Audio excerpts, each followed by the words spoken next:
유튜브로 읽는 박정희 전기 2권 전쟁과 사랑 딸 그네의 출생.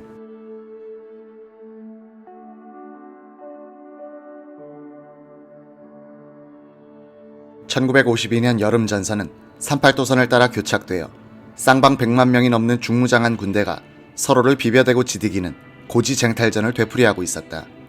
기동전보다도 더 참혹한 고지전과 참호전으로부터 멀리 있었던 박정희는 부산 정치파동의 소용돌이 속에서도 안정된 가정생활을 즐기고 있었다.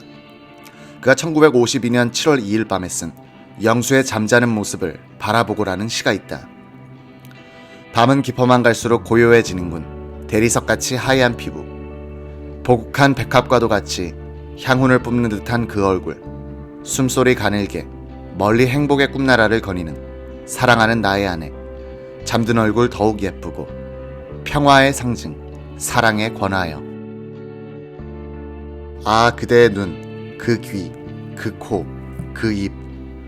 그대는 인과 자와 선의 세 가닥실로 엮은 한 폭의 위대한 예술일전저. 옷과도 같이 금과도 같이 아무리 혼탁한 새 속에 젖을지언정 길이 빛나고 길이 아름다워라.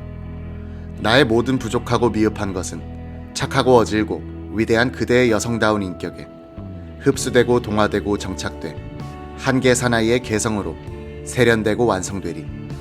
행복에 도취한 이 한밤, 이 찰나가 무한한 그대의 인력으로서 인생 코스가 되어주오.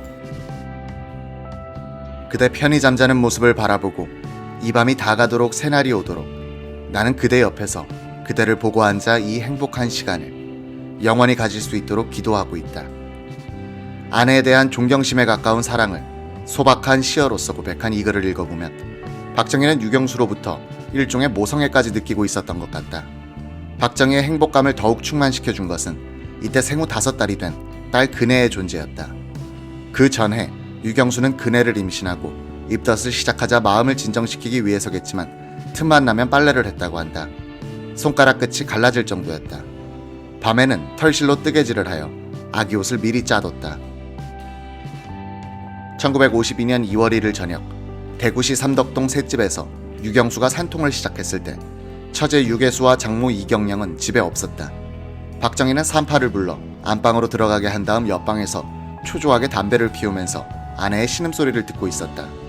참다 못한 박정희는 안방으로 들어갔다. 유경수는 책상 다리를 붙들고 힘을 주고 있었다. 얼굴은 땀으로 범벅이 됐다. 저렇게 고생하는 걸 차마 못 보겠는데 어떤 방법이 없습니까? 잠시만 참아요. 산파는 다소 퉁명스럽게 말했다. 박정희는 아이를 낳는 순간까지 아내의 손을 잡고 지키고 있었다. 새벽의 출산, 딸이었다. 아침에 처제 유계수가 돌아왔다. 한동안 박정희는 점심때에 일부러 집에 들러 식사를 하고 처제와 함께 그네를 목욕시켜주기도 했다. 박정희는 딸의 성장 과정을 담아두려고 사진을 많이 찍었다. 이름은 박정희가 옥편을 뒤져서 지은 것이다. 무궁화 근자는 조국을 상징한다.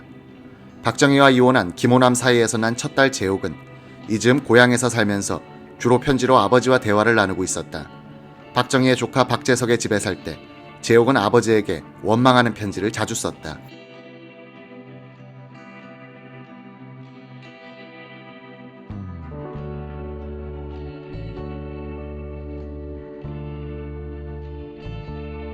아버지, 제게는 부모님이 모두 계신데 저는 왜 이렇게 남의 집에 얹혀 살아야 합니까? 사촌 오빠가 저까지 데리고 살아야 하니 얼마나 귀찮고 성가시겠어요. 저는 또 얼마나 미안한지 아세요? 오빠도 고생스럽고 저도 힘들고요. 이런 편지에 대해서 박정희는 젊어서 고생은 돈 주고도 못 사는 것이니 열심히 살아라는 요지의 답장을 하고 학교 공납금과 함께 보냈다. 박재옥이 아버지의 재혼 소식을 들은 것은 구미여중에 다니고 있던 때였다. 그네가 태어난 직후였다. 재옥은 집안 어른이 전해주는 그 소식을 듣고도 놀라지 않았다고 한다. 벌써 오래전에 어머니로부터 아버지에게 다른 여자가 있다는 이야기를 들었기 때문이다. 박정희는 이용문 준장이 작전국장에서 수도사전장으로 나간 석 달 뒤인 1952년 10월에 포병으로 전과했다. 당시 육군 포병감 신흥규는 포병을 증간하면서 포병단장 요원으로 고참대령 20여 명을 뽑아 교육시켰는데 그 가운데 박정희가 들어있었다. 이로써 박정희는 그 뒤 장성 진급이 유리해졌다. 포병 장교들은 당시로선 비교적 지식 수준이 높았다. 포병 장교들은 업무상 꼼꼼하고 정확한 성격의 소유자가 된다고 한다. 그들은 무기는 짧을수록 배신한다고 말하곤 했다. 권총이 배신을 많이 하고 대포를 가진 포병은 충직하다는 농담이다. 박정희는 광주 포병학교에서 넉 달간 교육을 받았다. 유경수는 딸 근혜를 포대기에 감싸 안고 광주로 따라가 동명동에 새방을 얻었다. 이때 유경수와 딸을 L-19 비행기로 태워 날랐던 조종사는 이삿짐이 경비행기에도 실을 만큼 단촐한 데 놀랐다고 한다. 박정희는 1953년 2월에 포병학교를 졸업한 뒤 2군 포병단장으로 임명되어 광주에 머물면서 신설 작업을 지휘했다. 그는 5월 9일에는 3군단 포병단장으로 전보돼 조직과 인원 편성을 하기 시작했다.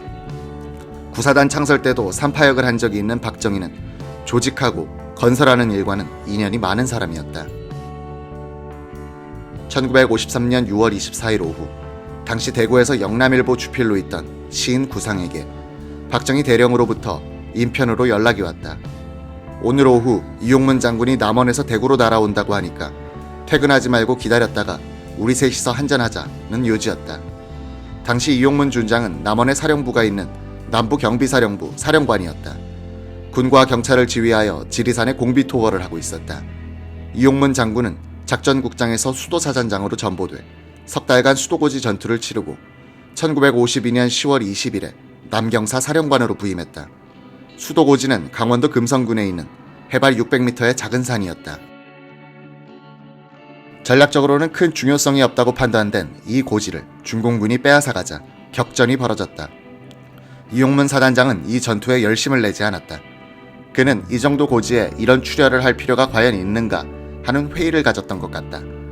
유재영 2군 단장은 이용문 사단장의 부대장악이 극히 불량하여 그를 송효찬 장군으로 교체하게 되었다고 기록했다.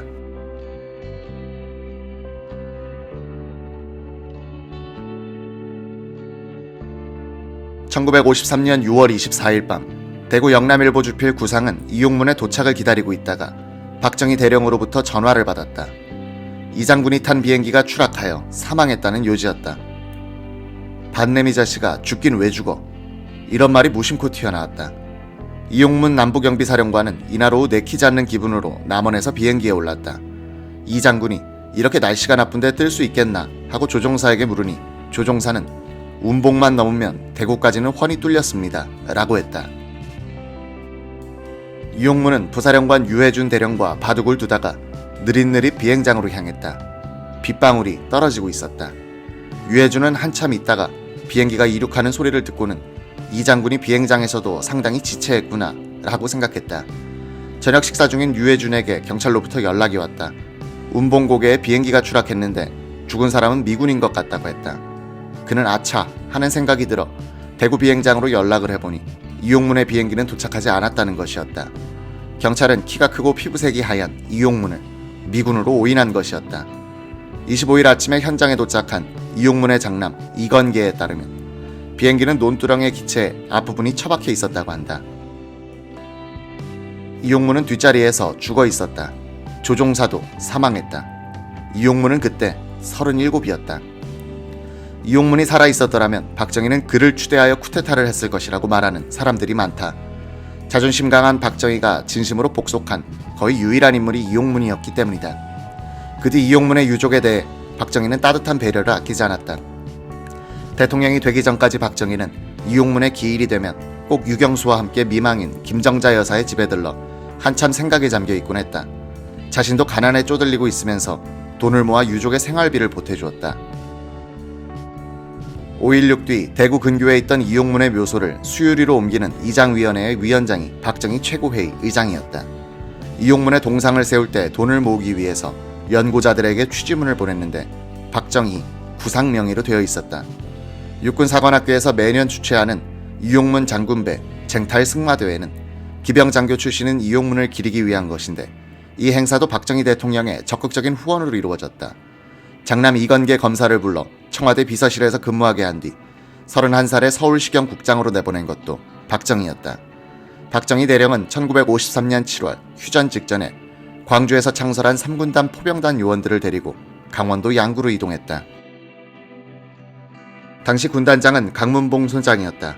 강문봉은 박정희보다 6살이 아래였고 만주군관학교 2년 후배였지만 조선 경비대에 일찍 들어왔기 때문에 상관이 됐다.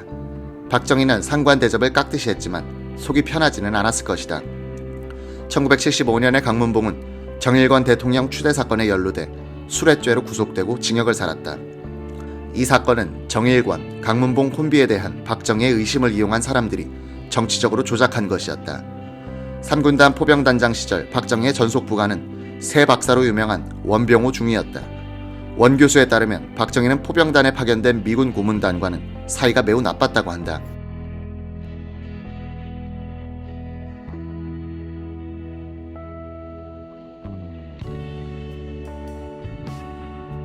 미군 장교가 턱도 없는 참견을 한다 싶으면 우리말로 그 잠꼬대 그만하라고 해 라고 소리를 질렀다. 통역 장교는 적당히 통역하느라고 애를 먹었다. 미군 고문단은 한국군 취사장에서 한 200m 떨어진 위쪽에 변소를 지으려고 했다. 박 대령이 따졌다. 미군 측에서는 지하수에 분뇨가 스며들지 않게 하겠다고 했다. 박정희는 밥 짓는 데 가까이 변소를 내는 것은 우리 풍습에 어긋난다. 한국 땅에서는 한국 풍습에 따르라고 하여 끝내 못 짓게 했다. 박 대령은 고문당장 베이커 중령이 자신에 대해서 나쁜 보고를 상부에 올린 것을 알고는 베이커 중령을 불러 꼬치꼬치 따지기도 했다. 그때 부단장은 낙동강 전선에서 귀순해왔던 인민군 포병 중자 출신 정봉욱 대령이었다. 미군에서는 남로당 전력자와 인민군 출신이 같이 근무하는 것은 문제가 있다고 해 정 대령을 다른 부대로 보내도록 했다. 박정희는 정 대령이 귀순한 것은 인민군이 유리할 때인데 그를 의심해서는 안 된다고 변호했으나 역부족이었다. 정봉욱은 나중에 5.16 거사에도 가담했고 소장으로 예편했다. 전속 부관 원중이의 눈에 비친 박정희는 부하들에게 손찌검이나 욕을 하지 못하는 사람이었다. 박정희의 가장 큰 욕은 쥐봉으로 철모를 가볍게 치면서 밥통이라고 하는 것이었다. 원병호는 담대하게만 보이는 박정희 단장이 의외로 소심한 면이 있다는 점도 발견할 수 있었다. 상관들에게 브리핑할 때는 긴장하여 손을 떨곤 했다는 것이다. 1953년 3월 스탈린이 죽은 뒤 판문점의 휴전 협상은 포로 처리 문제에 대해 중국 측이 크게 양보하는 바람에 급 진전하기 시작했다. 휴전을 반대해온 이승만은 미국 아이젠하워 대통령이 한미 상호방위 조약의 체결 등 몇 가지 요구사항을 거절하자 4월 24일 미국 정부에 최후 통첩을 보냈다. 휴전 협정 후 중공군이 압록강 이남에 잔류하게 되면 한국군은 유엔군의 지휘로부터 이탈, 독자 행동을 취한다는 것이었다. 이승만은 이것이 공갈이 아니라는 것을 보여주려는 듯 반공 포로들을 석방, 막바지에 이른 휴전 협상에 찬물을 끼얹었다. 당황한 미국 정부는 1년 전 부산 정치 파동 때 작성해두었던 이승만 제거 계획을 다시 꺼내 보완하는 한편 이승만의 요구를 수용한 한미 상호방위 조약의 체결도 검토하기 시작했다. 이승만이 휴전 협정을 인정하지 않고 한국군을 단독으로 북진시킨다는 악몽에 시달리고 있던 아이젠하워 대통령은 5월 30일 이승만 제거 계획을 버리고 한미 상호 방위협정 체결이란 회유책을 선택한다.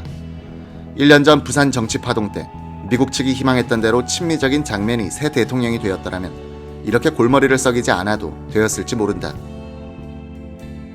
그리하여 한국 정부가 조용하게 미국의 요구대로 휴전을 받아들였다면 휴전 이후의 한국은 1973년 파리 평화협정 체결 이후에 베트남처럼 공산화되었을 것이라고 보는 사람들도 많다.